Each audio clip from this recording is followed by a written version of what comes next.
Konkani foodies को subscribe करने के लिए रेड बटन को दबाएं और नए वीडियोस के नोटिफिकेशन के लिए बेल बटन को दबाना ना भूलें। अस्सलाम वालेकुम, hello friends, welcome to my channel Kokni foodies. आज हम बोम्बिल की चटनी बनाने के लिए जा रहे हैं, जिसके लिए मैंने सूखे बोम्बिल एक प्लेट साफ़ करके काट कर धो के ली हूँ। 3 मीडियम साइज़ के प्याज बारीक काट के ली हूँ। 1 टमाटर काट के ली हूँ। ये 3-4 टुकड़े कोकम के हैं।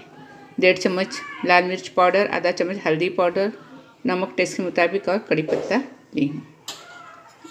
मैंने गैस पर फ्राई पैन रखा है, तेल गरम हो गया है। अब मैं इसमें थोड़ा बोम्बिल तल कर लूँगी।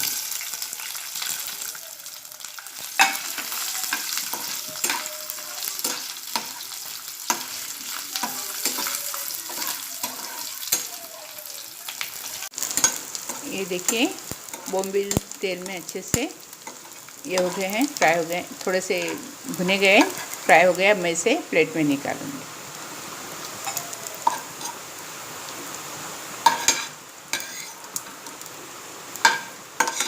तेल में बोम्बिल तलने से इसमें बू नहीं आती, इसके लिए ये सूखे बोम्बिल को ज़रा तेल में भुनेंगे हम। ये बारिश के दिन है तो बोम्बिल में, सूखी मच्छी में ज़रा बू आने लगती है। अब मैं इसमें कड़ी पत्ता डालूँगी, प्याज डालूँगी,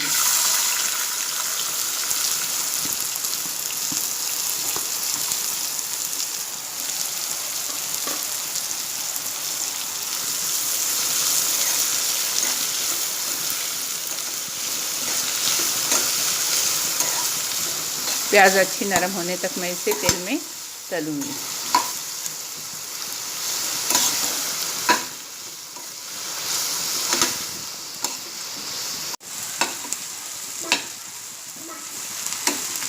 ये देखिए प्याज नरम हो गई है।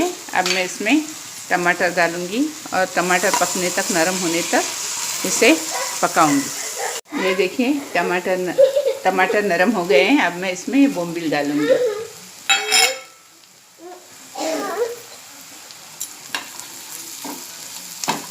और सब मसाले भी डालूँगी इसमें।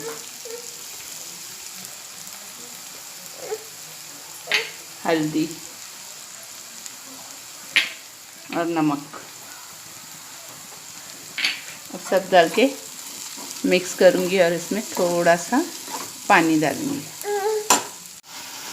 ये देखिए हमने इसमें कोकम भी डाले हैं और थोड़ा सा पानी डाले हैं। अभी दम पे थोड़ी टाइम तक पकाएंगे, क्योंकि बोम्बिल हमने पहले ही तेल में तल के लिए अब इसे थोड़ी टाइम हम पकाएंगे। ये देखिए बोम्बिल की चटनी तैयार है। अब मैं गैस बंद करती हूँ और इस पर कोतंबीर कटी हरी धनिया डाल रही हूँ। अब मैं अभी आपको प्लेट में निकाल कर दिखाती हूँ। ये देखिए मैंने चटनी प्लेट में निकाली है। ये बहुत ही अच्छी और टेस्टी बनी है। आप भी अपने घर में बनाइए, घर वालों को खिलाइए और बच्चों को खिलाइए। और प्लीज़ मेरे चैनल को लाइक कीजिए, शेयर कीजिए, सब्सक्राइब कीजिए।